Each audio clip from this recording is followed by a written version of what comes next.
Hello everyone, నీకు IP కంటే ముందు ఈ యొక్క 3-4 డేస్ ఆఫ్ టైం ఉందో ఇది ఎంత వాల్యుబుల్ టైమో నాకు తెలుసు అనమాట. So without wasting much of your time, నీకు అసలు ఐపీ ఎగ్జామ్ కంటే ముందు నీ యొక్క ప్రిపరేషన్ స్ట్రాటజీ ఎలా ఉండాలి అండ్ డ్యూరింగ్ యువర్ ఎగ్జామ్స్ నువ్వు అసలు ఏమేమి స్ట్రాటజీ ఫాలో అవ్వాలి అండ్ ఈ యొక్క ఎగ్జామ్ కంటే ముందు నువ్వు తెలుసుకోవాల్సిన కొన్ని మోస్ట్ ఇంపార్టెంట్ థింగ్స్ అనేది నీ యొక్క వీడియోలో షార్ట్ అండ్ స్పీడ్ అయితే నీకైతే డీటెయిల్గా ఎక్స్ప్లెయిన్ చేయబోతున్నాను అనమాట.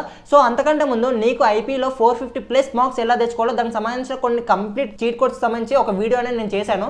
ఆ యొక్క వీడియో యొక్క లింక్ అనేది కింద డిస్క్రిప్షన్ బాక్స్ ఇస్తాను. సో నీకు ఆ యొక్క వీడియో అనేది అసలు ఐపీలో 450+ మార్క్స్ ఏ విధంగా తెచ్చుకోవాలి నీకు కంప్లీట్గా అయితే నీకు అందులో ఎక్స్ప్లెయిన్ అనేది చేశాను అనమాట. సో అది నీకు చాలా హెల్ప్ఫుల్ అవుతుంది. సో ఒకవేళ నువ్వు ఆ యొక్క వీడియో అనేది చూడకపోతే please go and check that video.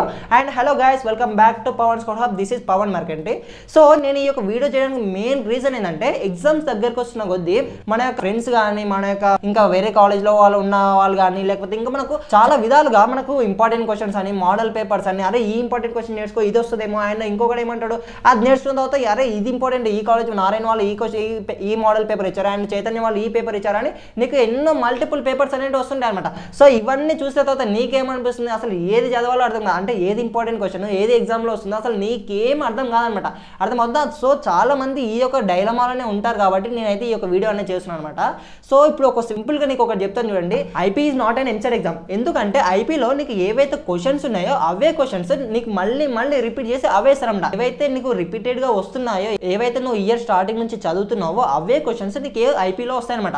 అర్థమవుతుంది? అంతేకాని నీకు ఎగ్జామ్ లాస్ట్ మూమెంట్లో అరే కాలేజ్ వాళ్ళు ఈ క్వశ్చన్స్ పంపించారు అండ్ నెక్స్ట్ ఇంకొక కాలేజ్ వాళ్ళు ఇవి పంపించారు ఇవే చదవాలని నువ్వు అసలు అవి చదవకుండా ఏదిలాగా నువ్వు అయితే డైలమాలో పడొద్దు అనమాట. అర్థమవుతుందా? సో ఫస్ట్ నువ్వు ప్రశాంతంగా ఉండి నువ్వు ఏవైతే ఇంతకుముందు స్టార్టింగ్ నుంచి చదివావో అవే క్వశ్చన్ చదువు.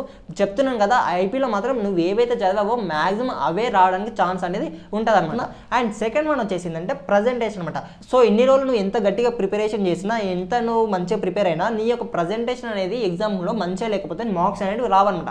అంటే ఈ యొక్క పేపర్ ప్రజెంటేషన్ అనేది ఒక ఫార్మేట్లో ఉండాలి. అంటే పేపర్ ఏదైతే నువ్వు సపోజ్ నువ్వు లాంగ్వేజ్ రాసినావు అనుకోండి, ఈ యొక్క లాంగ్వేజ్లో రాసినప్పుడు నువ్వు సపోజ్ సాంస్క్రిట్ రాసినావు, సాంస్క్రిట్లో నువ్వు మధ్యలో ఆన్సర్ మధ్యలో సో ఈ యొక్క సంస్కృతికి సంబంధించిన ఈ యొక్క శ్లోకాస్ అవన్నీ రాస్తావు కదా, సో వాటిని నువ్వు అండర్లైన్ అనేది చేయాలన్నమాట. అండ్ ఏవైతే ఇంపార్టెంట్ టాపిక్స్ ఏవైతే వన్ వర్డ్ ఆన్సర్స్ ఉంటాయో ఈ యొక్క వన్ వర్డ్ ఆన్సర్స్ నువ్వు అండర్లైన్ అనేది చేయాలన్నమాట.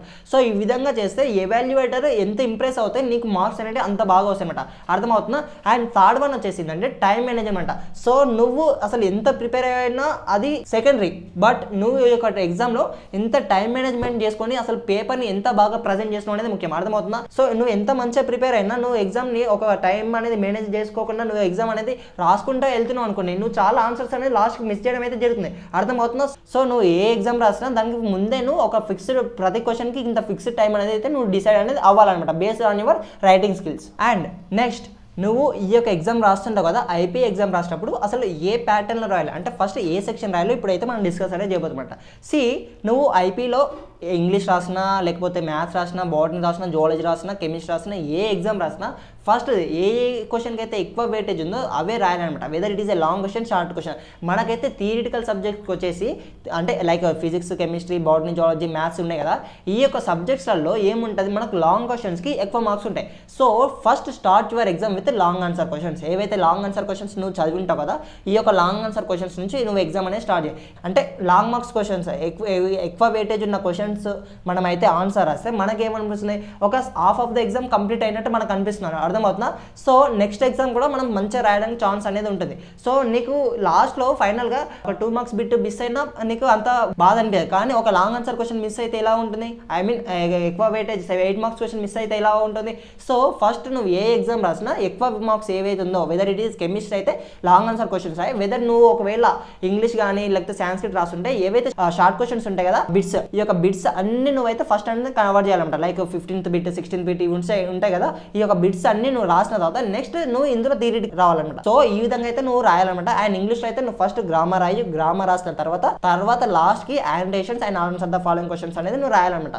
So this is the strategy which you should have to follow while writing your exam. And next వచ్చేసి అసలు డ్యూరింగ్ యువర్ ఎగ్జామ్ రాస్తున్నప్పుడు అసలు ఏ ఎగ్జామ్కి ఎలా ప్రిపేర్ అవ్వాలి, అసలు నీకు ప్రతి ఎగ్జామ్కి డే బై డే ఉంటుంది, అంటే ఒక్కొక్క ఎగ్జామ్ డే బై డే ఉంటుంది కదా.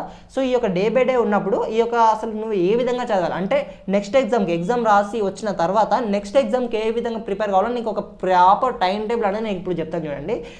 వన్ థింగ్, నువ్వు ఎగ్జామ్ రాసి 9 to 12 నీకు ఐపీ ఎగ్జామ్ ఉంటుంది. సో ఇవి ఒక 9 to 12 తర్వాత నెక్స్ట్ ఎగ్జామ్ ఎప్పుడు ఉంటుంది, డే ఆఫ్టర్ టుమారో, అంటే నువ్వు ఈ రోజు రాస్తే నెక్స్ట్ ఎల్లుండి నెక్స్ట్ ఎగ్జామ్ అనేది ఉంటుంది కదా. సో ఈ మధ్యలో నువ్వు అసలు ఏ విధంగా ప్రిపేర్ కావాలో ఆ ఎగ్జామ్ అనేది చూద్దాం. సో నువ్వు 12కి మాక్సిమం ఎగ్జామ్ అనేది రాసి వస్తావు. 12కి ఎగ్జామ్ అయిపోతే నెక్స్ట్ రూమ్కి వచ్చేసి లంచ్ చేసే వరకు 2 అవుతుంది. అండ్ లంచ్ చేసిన తర్వాత 1 hour or 1.5 hours నువ్వు ఒక మంచి స్లీప్ అనేది వేసుకో. అర్థమవుతుంది. ఈ యొక్క స్లీప్ తర్వాత షార్ప్ 3:30 or 4కి నువ్వు మళ్ళీ ప్రిపరేషన్ స్టార్ట్ చేయి. ఈ యొక్క ప్రిపరేషన్ చేసేటప్పుడు ఫస్ట్ ఏ క్వశ్చన్ చదవాలి ఇప్పుడు అయితే మనం చూద్దాం. సో ఇంతకుముందు మనం ఏం చేసాం, ఎగ్జామ్ రాసేటప్పుడు కూడా ఈ దేనికైతే ఎక్కువ వెయిటేజ్ ఉందో అవి నేను రాయమంటున్నాను.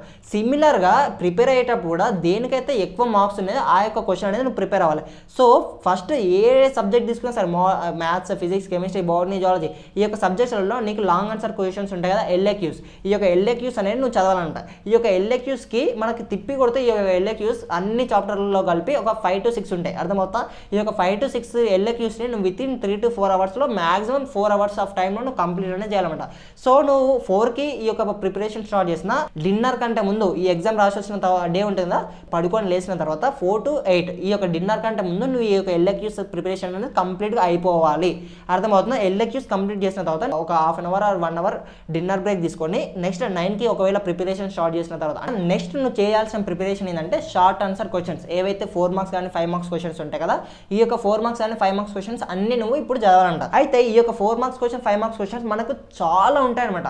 మనకు ఒక హాఫ్ ఆఫ్ ద సిలబస్ ఇవే క్వశ్చన్స్ ఉంటాయి. కాబట్టి నువ్వేం చేయాలి, అట్లీస్ట్ నువ్వు ఒక 3 to 4 చాప్టర్స్లలో ఈ యొక్క 4 marks క్వశ్చన్స్ అనేవి నువ్వు కంప్లీట్ అవ్వాలన్నమాట. అంటే షార్ట్ ఆన్సర్ క్వశ్చన్స్ నువ్వు కంప్లీట్ చేయాలి. ఎప్పటి వరకు 9 to 11 or 12 వరకు ఈ యొక్క షార్ట్ ఆన్సర్ క్వశ్చన్స్ అన్ని నువ్వు కంప్లీట్ చేయాలన్నమాట. ఎందుకు నేను ఈ విధంగా చెప్తున్నానంటే అది కూడా రీజన్ ఉంది.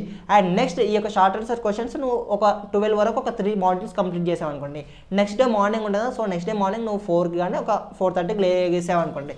సో 4:30కి లేగిస్తే ఈ యొక్క 4:30 నుంచి ఆ రోజు ఆఫ్టర్నూన్ ఉంటాయి కదా, మ్యాక్సిమం 12 వరకు నువ్వు అన్ని షార్ట్ ఆన్సర్ క్వశ్చన్స్ కంప్లీట్ చేయాలి. అర్థమవుతుంది. అన్ని మాడ్యూల్స్లలో ఈ యొక్క షార్ట్ ఆన్సర్ క్వశ్చన్స్ నువ్వు కంప్లీట్ చేయాలి. ఈ యొక్క లంచ్ అయిపోయిన తర్వాత నెక్స్ట్ ఆ యొక్క 1 నుంచి ఈవినింగ్ 5 o'clock వరకు నువ్వు 5 వరకు, లేకపోతే నువ్వు ఇంతకుముందు బాగా ప్రిపేర్ అయి ఉంటే 4 వరకు, 1 to 4 వరకు నువ్వు VSAQs ఏవైతే వెరీ షార్ట్ ఆన్సర్ క్వశ్చన్స్ ఉంటాయి కదా, ఈ యొక్క వెరీ షార్ట్ ఆన్సర్ క్వశ్చన్స్ అయితే నువ్వు మంచిగా ప్రిపేర్ అవ్వాలి.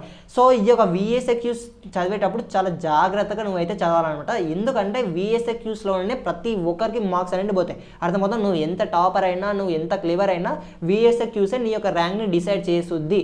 సో VSAQsకి నేను ఒక 4 hours అనేది నీకు ఇస్తున్నాను. ఒకవేళ నువ్వు మంచి మార్క్స్ తెచ్చుకోవాలనుకుంటే, లేదు నేను పాస్ అవ్వాలి అంటే నాకు పాస్ అవ్వడానికి భయం ఉంది, ఒక 40 marks వస్తే నాకు చాలని అనుకున్నావు అనుకోండి, నువ్వు మళ్ళీ ఈ యొక్క SAQsకి నువ్వు ఎక్కువ టైం అనేది స్పెండ్ చేయి. అర్థమవుతుంది. SAQsకి LAQsకి నువ్వు ఎక్కువ టైం అనేది స్పెండ్ చేయి. లేదు నాకు 450+ మార్క్స్ రావాలి, 460 మార్క్స్ రావాలంటే నువ్వు ఈ VSAQsని కూడా మంచిగా చదవాలి.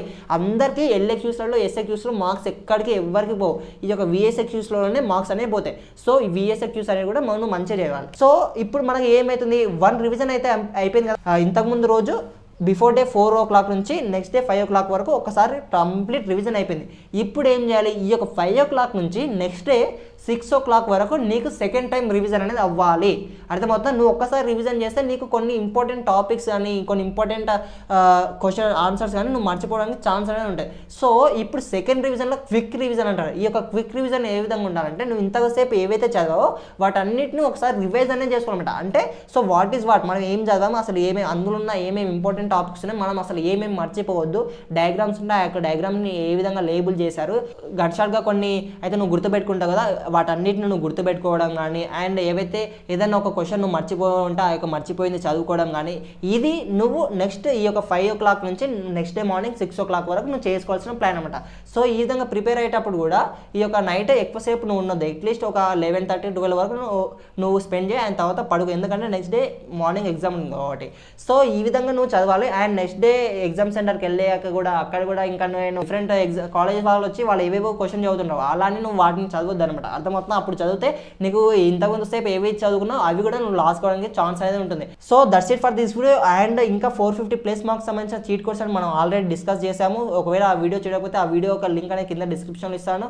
So please go and watch those video, అవి మీకు చాలా హెల్ప్ఫుల్ అవుతుంది. అండ్ ఇంకా నేను ఏమైనా టాపిక్స్ అనేది మీకు మిస్ చేసినట్టయితే కింద కామెంట్ బాక్స్లో మెన్షన్ చేయండి. ఒకవేళ మీకేమైనా తెలిసి ఉంటే కూడా కింద కామెంట్లో చెప్పండి, అవి మనందరికీ హెల్ప్ఫుల్ అనేది అవుతాయి. So that's it for this video guys. Thank you.